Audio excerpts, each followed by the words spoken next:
नमस्कार, स्वागत है आपका न्यूज टाइम के इस बुलेटिन में। मैं हूं प्रियंका। आइए सबसे पहले एक नजर डालते हैं आज की मुख्य समाचारों पर। चाईबासा झींकपानी मार्ग पर एक अनियंत्रित ट्रक ने एक ही परिवार की 2 महिला एवं एक पुरुष को रौंदा। सभी की घटनास्थल पर ही मौत। आक्रोशित ग्रामीणों ने ट्रक को फूंका। उत्तर प्रदेश की घटना से शहर के डॉक्टरों में भी आक्रोश। काला बिल्ला लगाकर किया था। उपायुक्त को ज्ञापन सौंपकर विरोध। और बीपीएल छात्रों से फीस वसूली के विरोध में 3 दिनों से कारमेल जूनियर कॉलेज के बाहर धरना पर बैठे 2 अभिभावकों की हालत बिगड़ी, अस्पताल में भर्ती। अब खबरें विस्तार से, जहां सबसे पहली खबर है चाईबासा की। चाईबासा से झींकपानी जाने वाली मार्ग पर एक अनियंत्रित ट्रक ने 2 महिला एवं एक पुरुष को कुचल दिया, जिससे तीनों की मौत हो गई। तीनों एक ही परिवार के थे। घटना के बाद आक्रोशित ग्रामीणों ने ट्रक को फूंक दिया और मुआवजे की मांग को लेकर काफी हंगामा मचाया।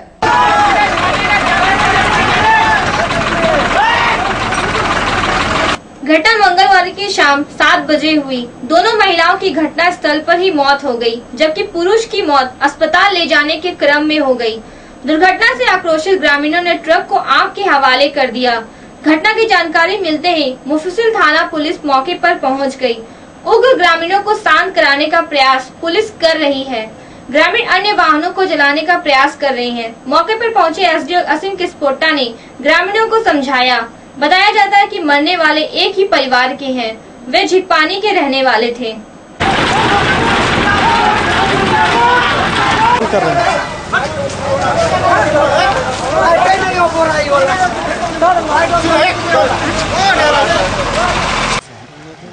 आनंद जी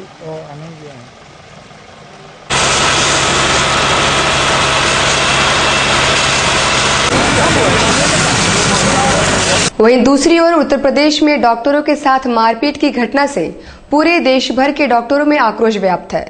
शहर में भी बुधवार को डॉक्टरों ने काला बिल्ला लगाकर आक्रोश प्रकट किया और उपायुक्त को ज्ञापन सौंपा। डॉक्टरों के दल का नेतृत्व IMA जमशेदपुर के सचिव डॉक्टर मृत्युंजय कर रहे थे। उन्होंने कहा कि लोगों की सेवा करने वाले डॉक्टरों के साथ अमानवीय हरकत से वे चुपचाप नहीं बैठेंगे।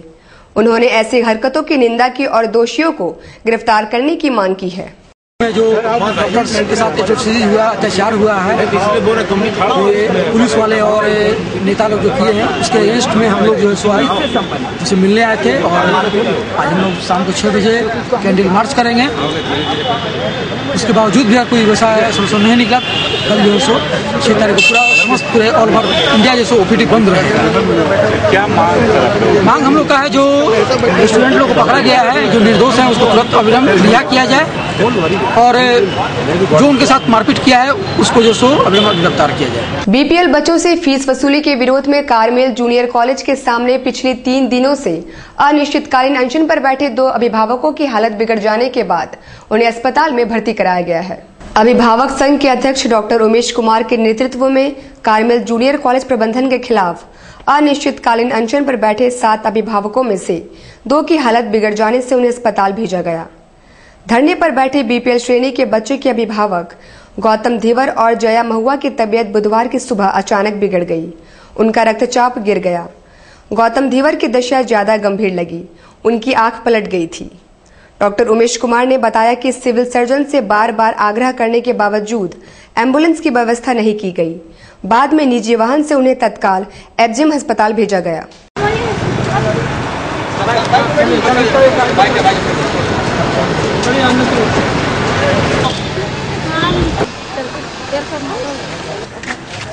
दोनों का एक हाथ फंसा होना चाहिए।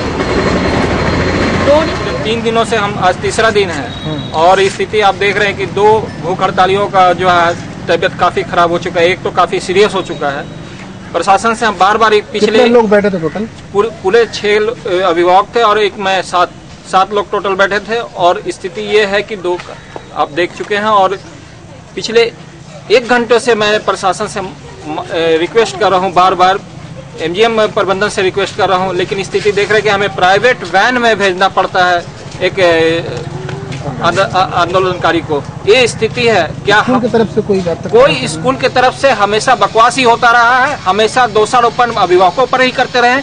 अपने गिरेबान में वो झांक के देखते नहीं है कि हमारे गिरेबान में कितनी गंदगियां भरी हुई है। प्रशासन क्या कहेंगे? प्रशासन से हम तो बार बार रिक्वेस्ट कर रहे हैं, प्रशासन का क्रियाकलाप सामने नजर आ रहा है कि हम अपने अधिकार के लिए जो भारत सरकार ने कानून लागू किया है उसको इम्प्लीमेंट कराने के लिए और उसके तहत हम मांग कर रहे हैं कि हमें बीपीएल का अधिकार मिलना चाहिए, हमारे बच्चों को पढ़ने का अधिकार मिलना चाहिए। लेकिन अभी आप स्थिति देख रहे हैं, स्कूल पढ़ते हुए बच्चों को बाहर कर दिया गया, पैसा नहीं मिल रहा। इन स्कूलों के पास इतने सरप्लस फंड होता है, ये 6 बच्चे को नहीं पढ़ा सकते हैं और बड़ी बड़ी बातें करते हैं कि हम सोशल सर्विस करते हैं, हम गरीबों की मदद करते हैं। क्या गरीबों की मदद करते हैं?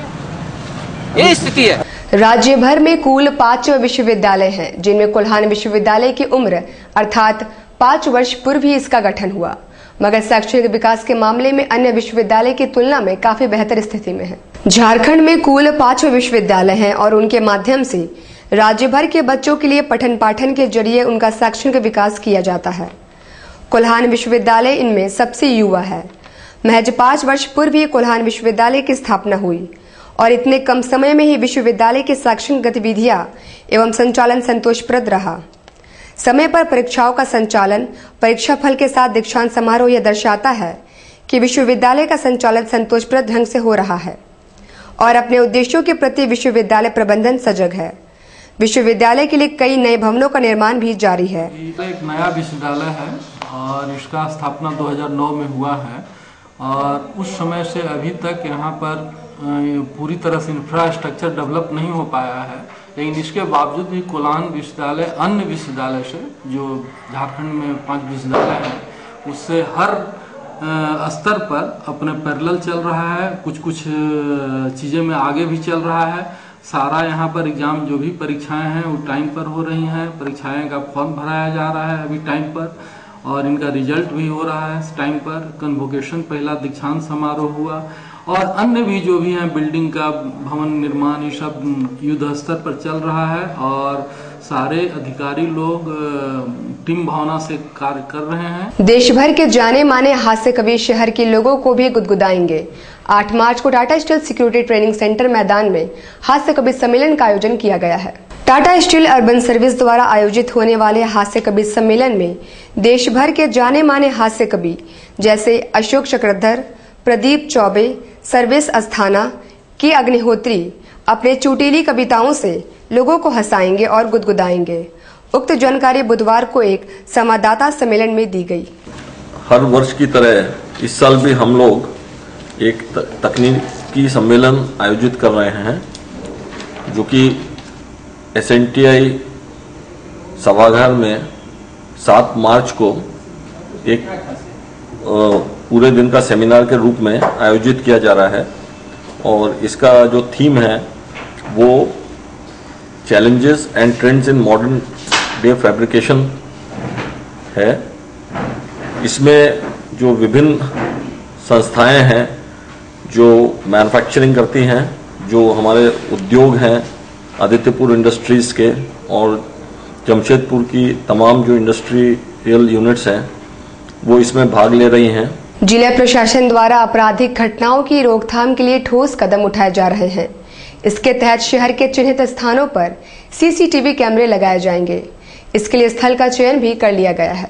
शहर की अब हर गतिविधियों पर कैमरे की नजर रहेगी।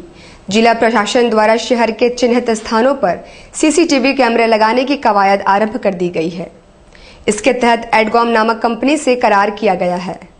फिलहाल इसकी शुरुआत शहर के हृदय स्थली कहलाने वाले साक्षी क्षेत्र से की जाएगी।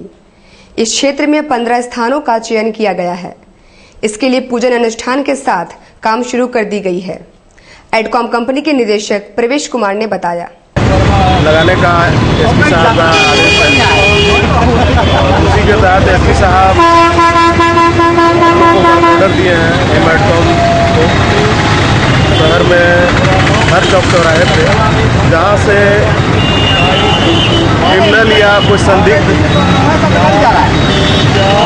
आने जाने का जहाँ से जो है बनता है चांस, वैसे वैसे जगहों पे चिन्हित करके यहाँ के वरीय पुलिस अधीक्षक ए.वी. होमकर साहब ने साक्षी में ये पायलट प्रोजेक्ट की तहत इस काम को शुरू करने का हम लोग को वर्क ऑर्डर दिया है। गोपाल मैदान में 8 से 15 मार्च तक स्वदेशी मेले का आयोजन किया जाएगा। स्वदेशी वस्तुओं को बढ़ावा देने के उद्देश्य से पिछले 11 वर्षों से इसका आयोजन होता रहा है।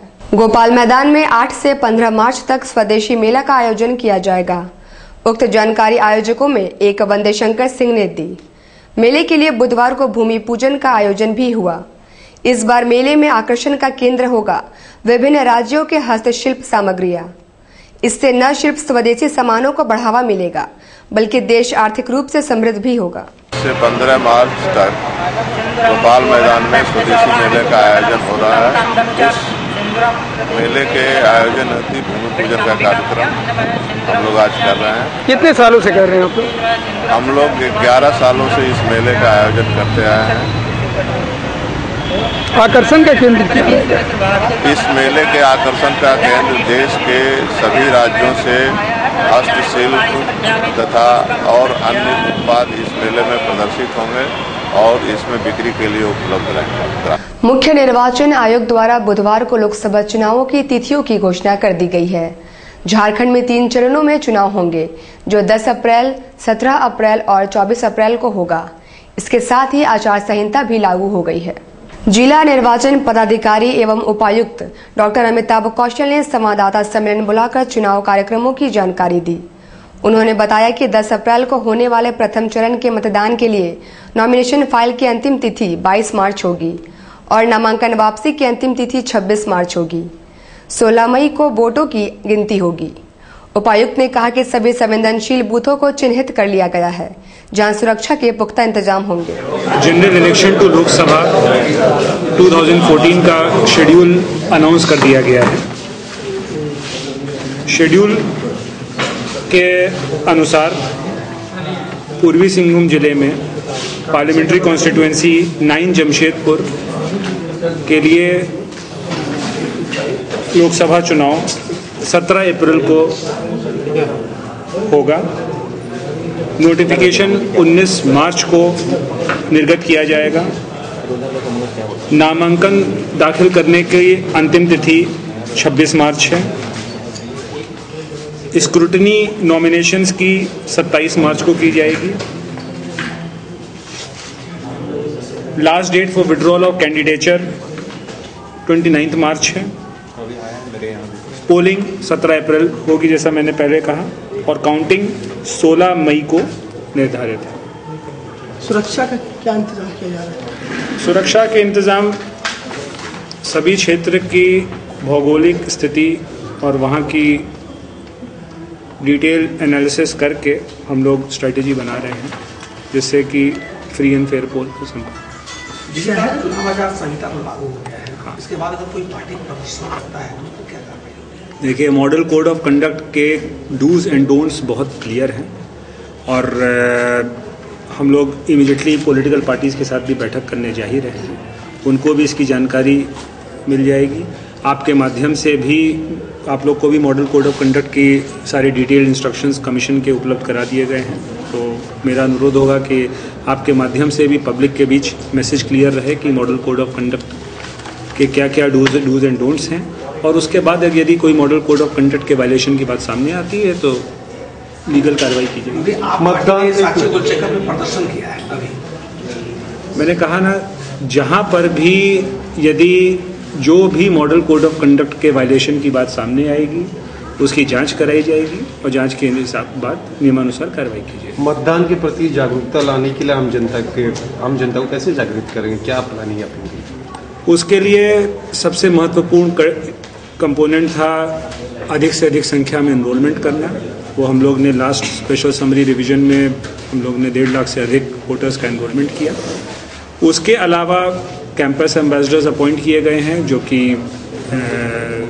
जो 18 से 20 साल वाले वोटर्स हैं, नए वोटर्स हैं, उनके बीच जागरूकता पैदा करें। उसके अलावा मीडिया के माध्यम से कमीशन के द्वारा भी कैंपेन चलाई जा रही है, जैसे कि अधिक से अधिक संख्या में मतदान। गत वर्ष 17 मार्च अर्थात लगभग 1 वर्ष पूर्व रीना केस्पोटा अपने घर से लापता हो गई थी।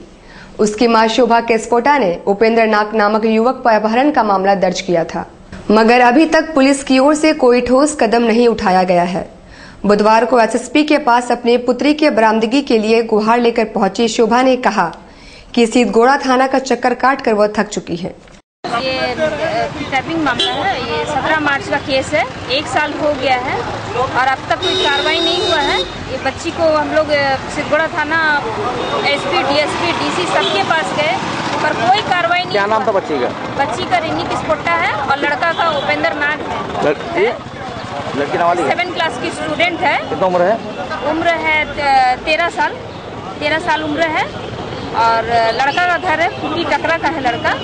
पर पुलिस अब तक इस ये में कोई काम नहीं किया। कौन स्कूल में पढ़ता था? ये संत जोसेफ की स्टूडेंट है, गुरमुरी संत जोसेफ की स्टूडेंट है और कोई कार्रवाई नहीं की। हाँ, स्कूल में पढ़ते समय वो लेके चले गया और हम लोग अब तक तो बहुत खोजबीन किया पर कोई काम नहीं हुआ है।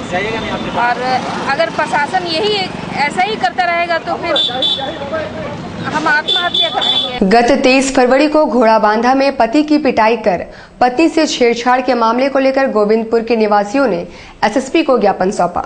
गोविंदपुर के रहने वाले मुखी समाज के लोगों ने 23 फरवरी को पत्नी के साथ लौट रहे भूषण मुखी के साथ मारपीट करने एवं पत्नी के साथ छेड़छाड़ करने वालों के खिलाफ कार्रवाई की मांग को लेकर बुधवार को एसएसपी को एक ज्ञापन सौंपा। उनका आरोप है कि आरोपियों के साथ पुलिस नरमी बरत रही है। विशाल मुखी ने बताया, 23 तारीख का रात का 11:30 बजे थाना वाला को बुला करके दो पार्टी का आदमी दबाव दे करके जबरदस्ती भूषण मुखी पर झूठा आरोप लगा रहा है, जो कि मनगढ़ंत झूठा आरोप है बुनियाद। और जो आरोप लगा रहा है कि भूषण का परिचय गया हुआ जो आरोपी बुद्धेश्वर कर्मकार जो झूठा आरोप लगा रहा है, वो रखी भूषण का परिवार उसको आर्म्स का बट से मारा गया हुआ है, झूठा आरोप है। अगर है तो एसपी से जांच। हम लोग चाह रहे हैं कि कहाँ से आप लोग? हम लोग टेलको से आए हैं, मुखी समाज के तरफ से आए हुए हैं और मुखी समाज के प्रतिनिधि भी हैं हम लोग एसपी साहब से आग्रह कर रहे हैं कि गोविंदपुर थाना प्रभारी को आदेश दे कि बिना किसी राजनीतिक दबाव में आकर के और आरोपी को गिरफ्तार करके एकदम ये करे, नहीं तो हम लोग मुखी समाज के लोग थाना का घेराव करेंगे। आगामी लोकसभा चुनाव की तिथियों की घोषणा के बाद विभिन्न राजनीतिक दल सक्रिय हो गए हैं। गांधी घाट मानगो में राजद कार्यकर्ताओं की बैठक हुई, जिसमें संगठन को मजबूत करने पर बल दिया गया, साथ ही आम जनता से ज्यादा जोड़ने का प्रण लिया गया। बैठक में जिला महासचिव गणेश प्रसाद यादव ने अध्यक्षता की और कहा कि लोकसभा चुनाव में राजद की भूमिका अहम होगी। जो बनाए हैं उन्हीं के संदर्भ में हम कार्यक्रम रखें। के साथ साथ युवा को जिम्मेदारी दिया जाएगी कि अपने अपने क्षेत्र में अच्छा से काम करें, जिसके लिए संगठन और आगे बढ़े। इस कार्यक्रम के लिए आज कार्यक्रम रखा गया है। राजद के हाथों मजबूत करना है। नेक्स्ट इलेक्शन है राजद की बोल रहे हैं लोकसभा की, इसलिए राजद को मजबूत करते हुए शहर में जो है लोकसभा चुनाव का हमारे कार्यकर्तागण अच्छे से काम करेंगे। मारवाड़ी महिला मंच द्वारा 10 एवं 11 मार्च को अखिल भारतीय मारवाड़ी सम्मेलन का आयोजन किया जाएगा। मंच के अध्यक्ष लता अग्रवाल ने संवाददाता सम्मेलन कर बताया कि सम्मेलन में पूरे राज्य भर से 500 से ज्यादा प्रतिनिधि भाग लेंगे। 10 और 11 मार्च को है, ये हर 2 साल में होता है। तो जहाँ की राष्ट्रीय अध्यक्ष होती हैं ज्यादातर वही उसको होस्ट करती हैं, तो उसी शहर में होता है। अगर कोई असुविधा होती है तो हम लोग दूसरी जगह भी कर पाते हैं, लेकिन जमशेदपुर तो अपने आप में बहुत अच्छा है, तो यहाँ आप लोग सबका सहयोग है तो हम लोग यहाँ कर पाते हैं। और ये बहुत बड़ा आयोजन है, हमें हमारे पूरे समाज से इसमें सहयोग मिलता है। आइए अब जानते हैं चाईबासा की कुछ खबरें। पिछले 14 दिनों से अपनी 15 सूत्री मांगों के समर्थन में लगातार धरना पर बैठे नगर परिषद कर्मियों की अधिकांश मांगे मान ली गई है। उन्होंने धरना खत्म करते हुए काफी हर्ष व्यक्त किया। जीत गया भाई, जीत गया। नगर विकास विभाग के उप सचिव राम नारायण प्रसाद की अध्यक्षता में Jharkhand local bodies employees federation के प्रतिनिधियों के साथ 3 मार्च को रांची में वार्ता हुई। जिसमें कर्मचारियों की ज्यादातर मांगे मान ली गई। सम्मानजनक समझौता होने पर फेडरेशन ने हड़ताल समाप्त करने की घोषणा की। मांगे पूरी होने की खुशी चाईबासा नगर परिषद कार्यालय में भी दिखी। कर्मचारियों ने एक दूसरे को मिठाई खिलाकर खुशी का इजहार किया। 14 दिन से चले आ रहे हड़ताल के समाप्त होने से शहर के लोगों ने राहत की सांस ली है। कर्मचारी महेश प्रसाद ने कहा, हम नगर परिषद कर्मचारीगण बीते 14 दिनों से नगर परिषद प्रांगण में लोकल बॉडी के आह्वान पर हड़ताल पर थे। जो हड़ताल आज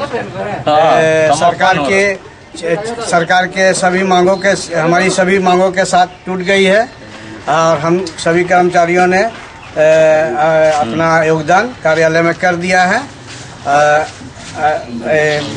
अप्रैल माह से हमारी छठे वेतन की भुगतान सरकार द्वारा की जाएगी। दैनिक मजदूरों को अस्थायी किया जाएगा और बाकी सभी मांगों की सरकार के द्वारा मान लिया गया। चाईबासा में काफी गहमा-गहमी के बीच उपायुक्त कार्यालय में शराब दुकानों की बंदोबस्ती की गई। बंदोबस्ती का काम लॉटरी के जरिए हुआ। चाईबासा में कुल 56 शराब की दुकानें हैं। कितना नंबर? जिले में कुल 59 शराब की दुकानें हैं, जिसमें 31 विदेशी, 21 देसी और 7 कंपोजिट शराब दुकान है। समाहरणालय सभागार में एडीसी अजीत शंकर और उत्पाद अधीक्षक AK मिश्रा की उपस्थिति में दुकानों की बंदोबस्ती की गई। बंदोबस्ती 22 समूह में बांटकर की गई। प्रत्येक समूह में 3 दुकान को रखा गया है। 8 नंबर है ना, ये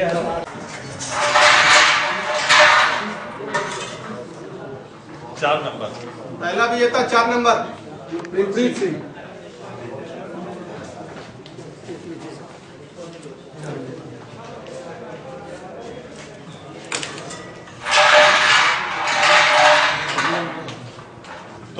दूसरा भी ये था 2 नंबर, सेकंड 2।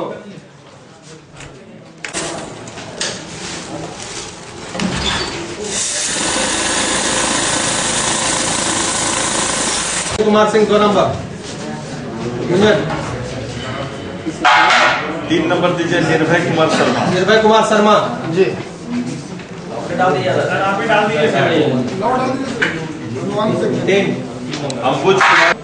उत्पाद अधीक्षक AK मिश्रा ने बताया कि 1501 लोगों ने आवेदन किया था। 100% दुकानों की बंदोबस्ती हो गई है। पश्चिमी सिंहभूम जिला में कुल जो खुदरा शराब दुकान की संख्या है 31 विदेशी शराब है, 21 है देसी शराब और 7 है कंपोजिट, 15 है। इसको हम लोगों ने 22 ग्रुप में विभक्त किया था। एक ग्रुप में मैक्सिमम 3 दुकान होते हैं, राइट, जिसको हम लोग एडवर्टाइज किए। सरकार से निकला था 4 तारीख का डेट सुनिश्चित है, 26 तारीख तक फॉर्म जमा करना था। आवेदन जो आया 22 ग्रुप पर कुल 1501 आया था, जिसमें आवेदन शुल्क के रूप में हमें 2 करोड़ 28 लाख प्राप्त हुआ, जो कि नॉन रिफंडेबल है। आज हम लोगों ने लॉटरी के पद्धति से उसको अलॉट किया है 22 ग्रुप का। 100% हमारा बंदोबस्ती हो गया है। जिनका भी निकला उनको 2 महीना का एडवांस और 1 महीना का सिक्योरिटी मनी जमा करना है, जिसमें कि 3 करोड़ 39 लाख रुपया हमें आएगा। पर मंथ 1 करोड़ 13 लाख का यहाँ लाइसेंस भी है। और हम